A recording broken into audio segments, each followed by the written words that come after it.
ನಮಸ್ತೆ ಎಲ್ಲರಿಗೂ. ಇವತ್ತು ಎಗ್ ಬುರ್ಜಿ ಮಾಡ್ತಾಯಿದ್ದೀನಿ. 4 ಮೊಟ್ಟೆ, ದಪ್ಪ ದಪ್ಪ 3 ಈರುಳ್ಳಿ, 4 ಹಸಿಮೆಣಸಿನ್ಕಾಯಿ ಮತ್ತು ಕೊತ್ತಂಬರಿ ಸೊಪ್ಪು, ಪುಟ್ಟದೊಂದು ಟೊಮೊಟೊ, 2 ಎಸಳು ಬೆಳ್ಳುಳ್ಳಿ, ಸ್ವಲ್ಪ ಶುಂಠಿ. ಈ ಶುಂಠಿ ಮೊಟ್ಟೆಲಿರೋ ವಾಯುನ ಹೊಡೆಯುತ್ತೆ. ಕಾದಿದೆ. ಈಗ ಎಣ್ಣೆಗೆ ಹಸಿಮೆಣಸಿನ್ಕಾಯಿ ಹಾಕ್ತಾ ಇದ್ದೀನಿ. ಈರುಳ್ಳಿ ಹಾಕೋಣ. ಈರುಳ್ಳಿನ ಹಾಕಿ ಸ್ವಲ್ಪ ಚೆನ್ನಾಗಿ ಉರಿಬೇಕು. ಫ್ರೈ ಮಾಡೋಣ. ಇದನ್ನು ಉರಿಯುವಾಗ ಇವಾಗ ಬೆಳ್ಳುಳ್ಳಿ, ಶುಂಠಿ ಕಟ್ ಮಾಡಿ ಹಾಕ್ಕೊಂಡು ಅದನ್ನು ಸ್ವಲ್ಪ ಹುರ್ಕೊಳ್ಳೋಣ. ಟೊಮೊಟೊ ಹಾಕ್ತಾ ಇದ್ದೀನಿ.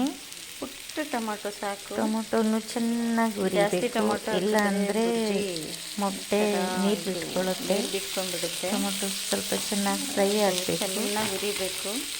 ಟೊಮೊಟೊಗೆ ಈಗ ಸ್ವಲ್ಪ ಉಪ್ಪು ಹಾಕೋಣ. ಉಪ್ಪು ಹಾಕಿದ್ರೆ ಈರುಳ್ಳಿ ಟೊಮೊಟೊ ಬೇಗ ಸಾಫ್ಟ್ ಆಗುತ್ತೆ, ಹುರ್ಕೊಳ್ಳುತ್ತೆ. ಸ್ವಲ್ಪ ಅರಿಶಿನ ಹಾಕೋಣ. ಈಗ ಅರಿಶಿನ ಹಾಕ್ತಾ ಇದ್ದೀನಿ. ನೋಡಿ, ಇಷ್ಟು ಹುರಿದ್ರೆ ಚೆನ್ನಾಗಿ ಫ್ರೈ ಮಾಡೋಣ. ಈಗ ಮೊಟ್ಟೆ ಹಾಕ್ತಾ ಇದ್ದೀನಿ.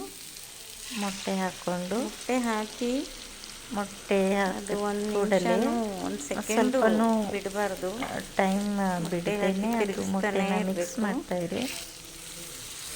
ಮಿಕ್ಸ್ ಮಾಡ್ತಾಯಿದ್ರೆ ಚೆನ್ನಾಗಿ ಮಿಕ್ಸ್ ಆಗುತ್ತೆ, ಇಲ್ಲಾಂದರೆ ಉರಿಯಲ್ಲ ಮೊಟ್ಟೆ.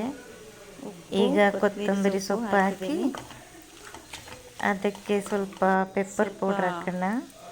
ನೀವು ಮೊಟ್ಟೆ ಯಾವುದೇ ಐಟಮ್ ಮಾಡಿದ್ರು ಪೆಪ್ಪರ್ ಪೌಡ್ರ್ ಸ್ವಲ್ಪ ಹಾಕಿದ್ರೆ ತುಂಬಾ ಟೇಸ್ಟ್ ಇರುತ್ತೆ ಮತ್ತು ಫ್ಲೇವರು ತುಂಬ ಚೆನ್ನಾಗಿರುತ್ತೆ ಪೆಪ್ಪರ್ ಪೌಡ್ರ್ ಹಾಕಿದ್ರೆ. ಈಗ ನೋಡಿ, ಚಪಾತಿಗೆ